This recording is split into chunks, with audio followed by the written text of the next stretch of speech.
తెలంగాణ ప్రజలందరూ కూడా నమస్కారం. సురక్ష అనే ఒక పోలీసు పత్రిక ఉంటుంది. అందులో నేను మీ పోలీస్, ఇది నాకు ఒక ప్రస్తుతం ఉద్యోగంలో ఉన్న ఒక ఎస్ఐ పంపించాడు. నేను మీ పోలీస్, ప్రతి వానికి చులకన అయ్యేనా అని చెప్పి ఒక వ్యాసం రాసిండ్రు. ఈరోజు నేను గత కొన్ని రోజులుగా మాట్లాడుతూ ఉన్నా. మనందరం చూసినాం ఆ వీడియో.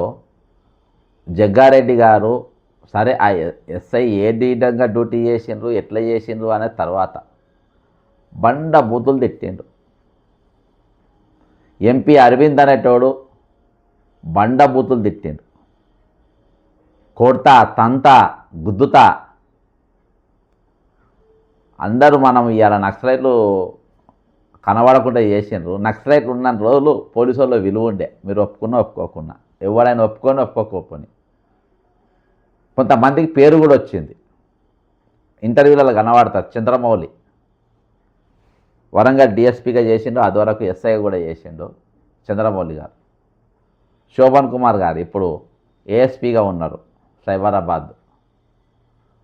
ఇప్పుడు వర్ధనపేట ఎమ్మెల్యేగా ఉన్న నాగరాజ్ గారు.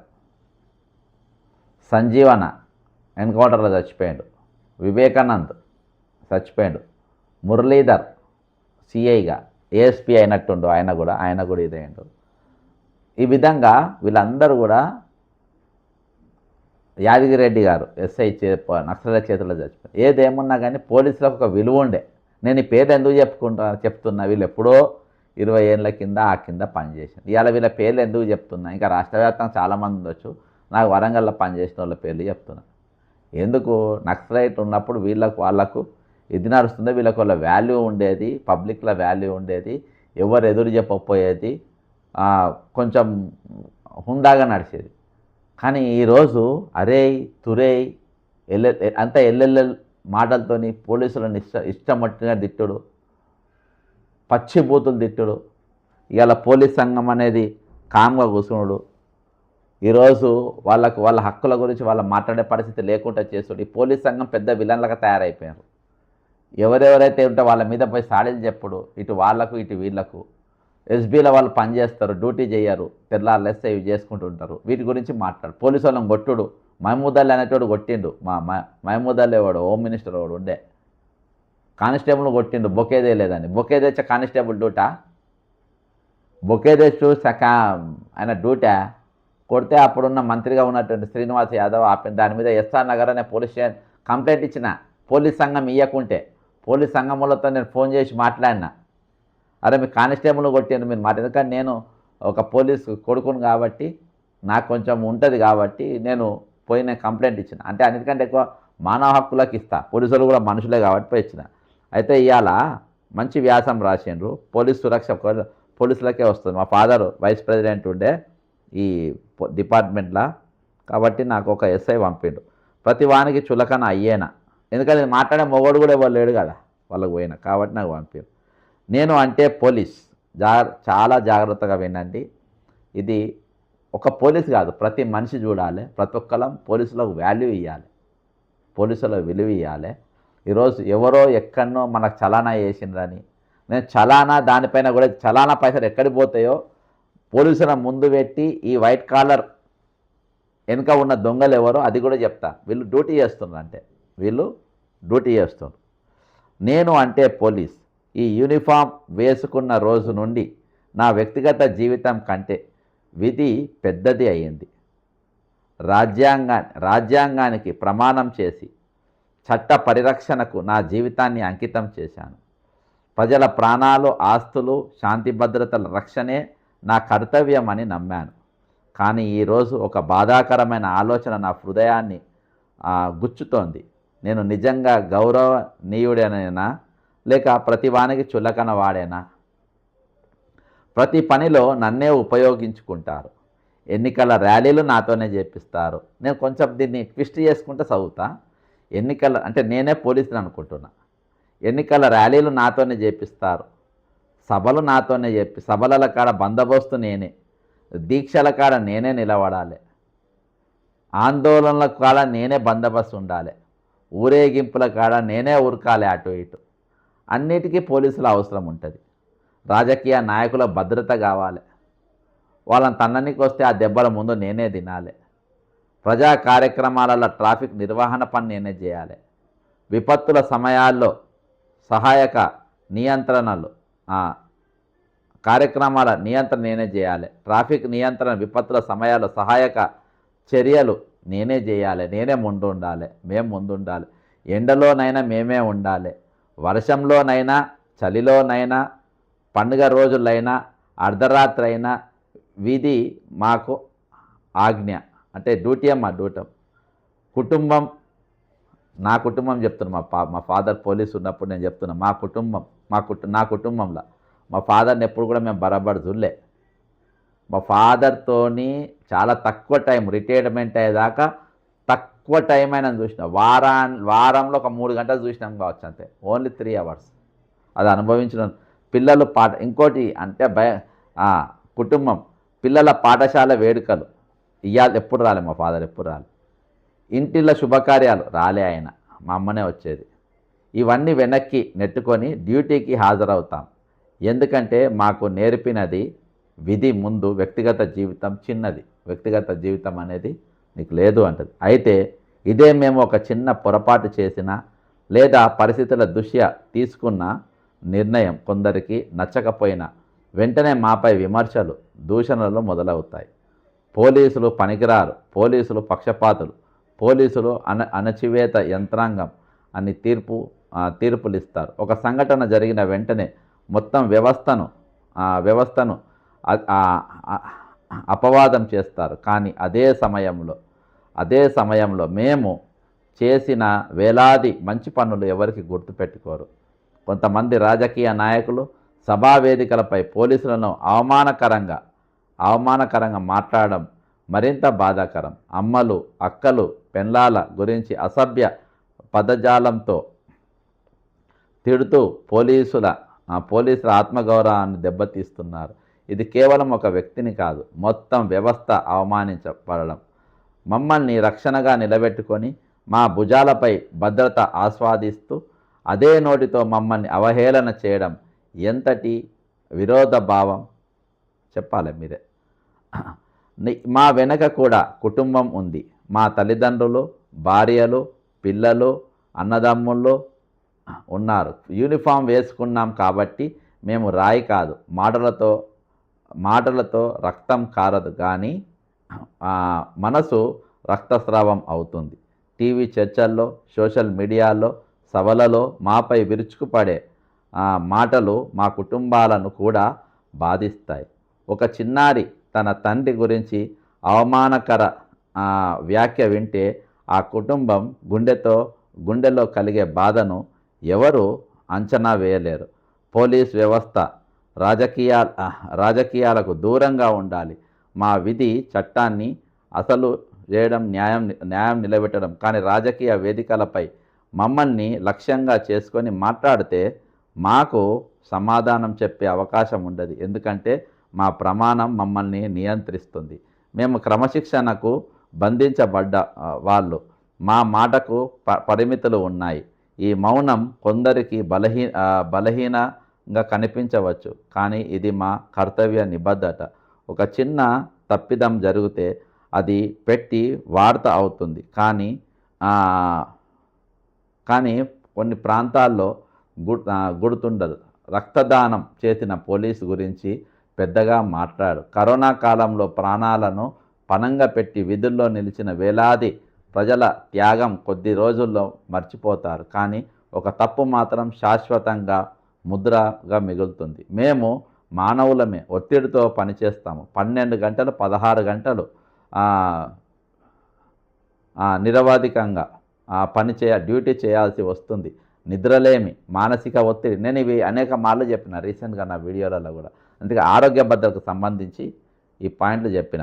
నిద్ర ఉండదు వాళ్ళకు, మానసిక ఒత్తిడి ఉంటుంది, ప్రజల ఒత్తిడి ఉంటుంది, రాజకీయ ఒత్తిడి ఉంటుంది. ఇవన్నీ మాకు సవాళ్ళు.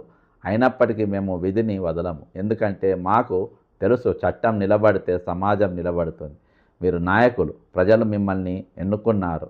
మీ మాటలకు బలం ఉంది. ఆ మాటలకు ప్రజలకు ప్రేరేపించవచ్చు లేదా విభజించవచ్చు.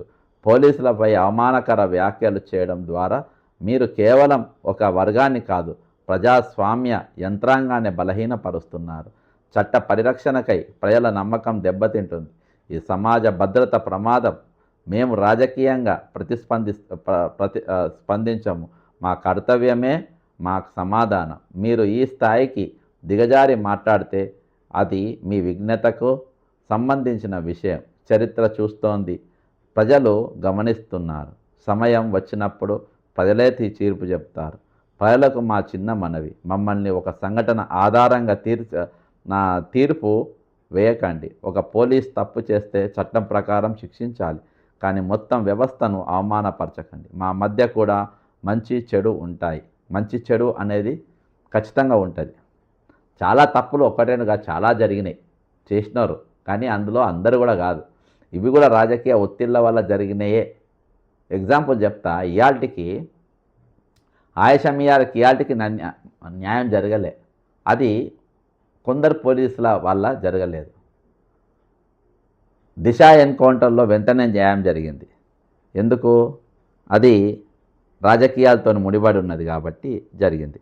కాబట్టి అట్లా రకరకాలుగా ఉంటాయి, కానీ అందరినీ కూడా తప్పుపట్టలేం, అందరినీ ఇది మాట్లాడలేం. మేము సరే, ప్రజలకు మా చిన్న మనవి, మమ్మల్ని ఒక సంఘటన ఆధారంగా తీర్పు వేయకండి. ఒక పోలీస్ తప్పు చేస్తే చట్ట ప్రకారం శిక్షించాలి, కానీ మొత్తం వ్యవస్థను అవమానపరచకండి.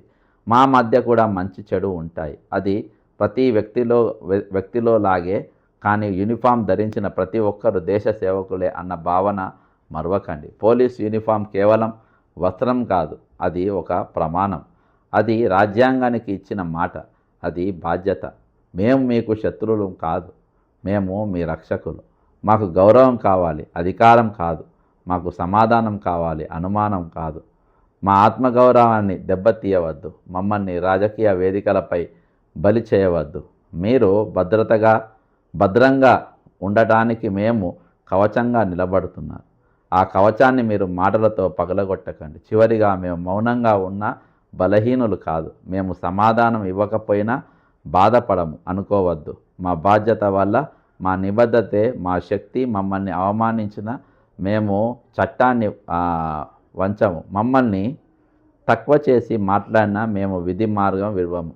ఇది నేను పోలీసు ప్రతివానికి చులకన అయ్యేనా అని నేను ఇదే యాజ్ ఇట్ ఈస్ థంబ్నెయిల్ పెడతా.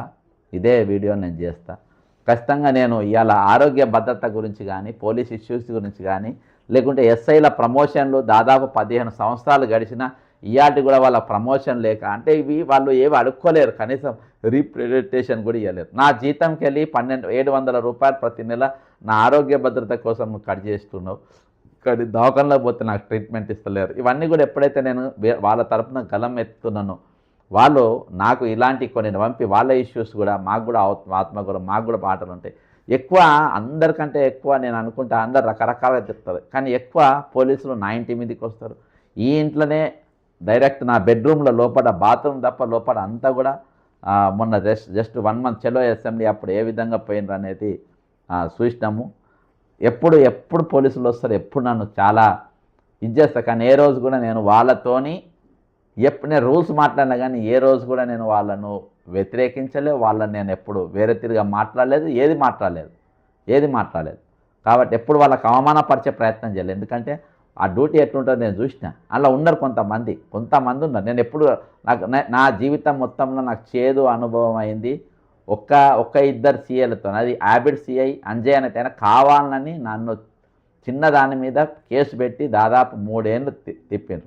అది ఉర్దూ భవన్లో ఒక మహిళా ప్రొఫెసర్ను అక్కడ ఉన్న డైరెక్టరు అవమానపరుస్తే ఆ Osmania university professor Abids police స్టేషన్లో కంప్లైంట్ ఇచ్చింది. ఇది కూడా ఎందుకు చెప్తున్నా అంటే అందరు తెలియాలని. యాబిడ్స్ పోలీస్ స్టేషన్లో కంప్లైంట్ ఇచ్చింది. ఫస్ట్ ఎఫ్ఐఆర్ అయింది. తర్వాత ఆయన ఎక్కడ ముట్టిండు, ఎట్లా ముట్టిండు, అది ఇదని ఆయన అడిగినాక అప్పుడు మేము ఇంకా కొంతమంది మైనార్టీ మహిళలు, ఆమెకు సంబంధించిన వీళ్ళందరూ వచ్చి అందరూ బుర్కాలు వేసుకొని ఉన్నారు. నేను ఒక్కడిని మాత్రం మగవాడిని ఉన్న అక్కడ. మేము అందరం ధర్నాలో పాల్గొన్నాము. అందరిని వదిలేసిండ్రు. నా ఒక్కని మీద కేసు పెట్టిండు. నేను లోపల పోయి మాట్లాడే ప్రయత్నం, నాకు బయటికి పోయి కూర్చోపో అన్నాడు. నేనేం తప్పు చేసినా అని చెప్పి ఆ రోజు ఆయన మాట్లాడాను. నేను మహమూద్ అలీ నేను నిలదీసిన ఆ రోజు. మరి ఇదే పోలీసు అదే మహమూద్ అలీ కానిస్టేబుల్ని కొడితే ఈరోజు మరి ఈయన ఎందుకు కేసు పెట్టలేదు? నా మీద కేసు పెట్టి నేను ఒక ఆయన పోయి బయట కూర్చోపో అని చెప్పి నన్ను అన్నాడు. ఇవాళకి కూడా నాకు అది చాలా పెయిన్ఫుల్గా ఉంటుంది. అది నాతో ఇవాళ దాకా ఎవ్వరు కూడా ఆ విధంగా మాట్లాడలేదు. అయినా కానీ నేను ఏమనలే, మౌనంగా కూర్చున్నా, కామ్గా హ్యాబిట్స్ పోలీస్ స్టేషన్ చెప్తున్నా. పేరు అంజయ్య, 3 ఏళ్ళు నన్ను తిప్పాను. సేమ్ బాలాపూర్ సీఎం ఉన్న సస్పెండ్ అయిన వినయ్ ఏసీబీ ట్రాప్ అయింది కదా, వినయ్ ఎస్ఐ, ఇంకొక ఆయన నరేంద్ర ఎవరో ఇద్దరు, మేము ప్రజల తరపున ఆడ కొట్లాడుతున్నాం. 2 సంవత్సరాల పాటు నీళ్ళల్లో ఆ జనాన్ని ముంచిండు. హఫీజ్ నగర్, అఫ్జల్ నగర్, అక్కడ మహేశ్వరం కాన్స్టిట్యున్సీలో పెడితే ఆయన కూడా మా కేసు ఇవాళ కూడా కోర్టుకు తిరుగుతున్నాం. ఆయన ఏమనలే పాపం, ఏమనలే, కేసు పెట్టి ఆయన రూల్ ప్రకారం కేసు పెట్టిండు. మేము 2020కి వెళ్ళి 2006 ఇప్పుడు కూడా మేము ఎల్బీ నగర్ కోర్టుకు మేము తిరుగుతూ ఉన్నాం. ఆయన డ్యూటీ ఆయన చేసిండు. నేను ఇద్దరిలో పెట్టి ఆయన నన్ను ఈయన పెట్టిన కేసులో 3 ఏళ్ళు తిరిగిన, కానీ 2020లో పెట్టిన కేసులో ఇవాళ వల్ల తిరుగుతున్నాను. కానీ ఆ సీఐ మీద నాకేం ఇబ్బంది లేదు, ఎందుకంటే ఆయన ఒత్తిడి వల్ల ఆయన కేసు పెట్టిండ్రు, మేము కోర్టులో తిరుగుతున్నాం, అందులో ఏం తప్పులేదు. కానీ ఈయన కావాలని అవమానపరచాలని చేసింది, మళ్ళా దళితుడిన కాబట్టి. నేను కొంతమంది ఉంటారు, కానీ మేము ఎప్పుడు కూడా సమయం పాటించినాం. మనం కూడా ఆ విధంగా ఉండాలి. ఈ చెడ్డ మాటలు ఏవైతే బూతులు మాట్లాడిండో నీకు అరవింద్ బీజేపీ అరవింద్ ఎంపీ కానీ జగ్గారెడ్డి కానీ ఆ పచ్చి బండబూతులకు మీరు ఇప్పుడైనా మీకు క్షమాపణ చెప్పాలని చెప్పి మాత్రం నేను పక్కా డిమాండ్ చేస్తున్నా. నా మనస్ఫూర్తిగా నేను ఈ వీడియో చేసిన. వాళ్ళకు నాయకుడు, వాళ్ళకు ప్రెసిడెంట్ అనేటోళ్ళు, వాళ్ళకు అధ్యక్షులు 12 ఏళ్ళకెళ్ళి వాళ్ళు ఉన్నారు. వాళ్ళు పైరవులు చేసుకుంటా ఒక ఆయనకు నెల రోజులలోనే 3 ప్రమోషన్లు ఇప్పించారు. అంటే ఎంత చెంచాగిరి ఇప్పిస్తారో చూడండి. వీళ్ళ గురించి మాట్లాడేటోళ్ళు ఉండరు, నిలబడేటోళ్ళు ఉండరు అని అనుకుంటున్నారు. ఖచ్చితంగా మేము నిలబడతాం, మేము మాట్లాడతాం. ఈరోజు వాళ్ళ గురించి వాళ్ళకు కూడా మానవ హక్కులు ఉన్నాయి. ఈ రాజ్యాంగం వాళ్ళకు కూడా హక్కులు కల్పించింది కాబట్టి ఖచ్చితంగా వీళ్ళు స్టాండ్ బై దెమ్. ఏది ఏమైనప్పటికీ ఈరోజు అంటే ఆయన 12 hours 16 hours అని రాసిండ్రు సురక్షల వాళ్ళు చేసే డ్యూటీ. అది తప్పు. వాళ్ళు 6 గంటలు వండుకుంటే మహా ఎక్కువ. 6 గంటలు 24/7 డ్యూటీ. ఎప్పుడు ఫోన్ వస్తే అప్పుడు ఉరకాలి. ఆ సురక్ష పేపర్లో రాసింది తప్పు రాసింది. అది 12-16 గంటల డ్యూటీ అని, కానీ 12-16 24/7 ఎప్పుడు ఫోన్ వస్తే అప్పుడు ఉరకాలి. అర్థమైందా? అంబులెన్స్ డ్రైవర్ వండుకున్నట్టు వండుకో. అంబులెన్స్ డ్రైవర్ కూడా ఇది ఉంటుంది కావచ్చు, కానీ వీళ్ళకి అవకాశం ఉండదు. కాబట్టి ఖచ్చితంగా వాళ్ళతో నిలవాలి. వాళ్ళని కూడా మనం గౌరవించాలి. రాజకీయ నాయకులు కూడా వాళ్ళని గౌరవించాలి. ఇద్దరు జగ్గారెడ్డి గారు మరియు అరవింద్ గారు వాళ్ళు ఏం తప్పు చేసిందో ఏందో మీరు చట్టపరంగా చూసుకోండి. కానీ మీరు బహిరంగ తిట్టింది కాబట్టి బహిరంగ క్షమాపణ మాత్రం మీరు ఖచ్చితంగా చెప్పాలి. వాళ్ళు తప్పు చేసినట్టు మీకు చట్టపరంగా అనిపిస్తే మీరు సంబంధించిన వాళ్ళ కేసులు వేయండి.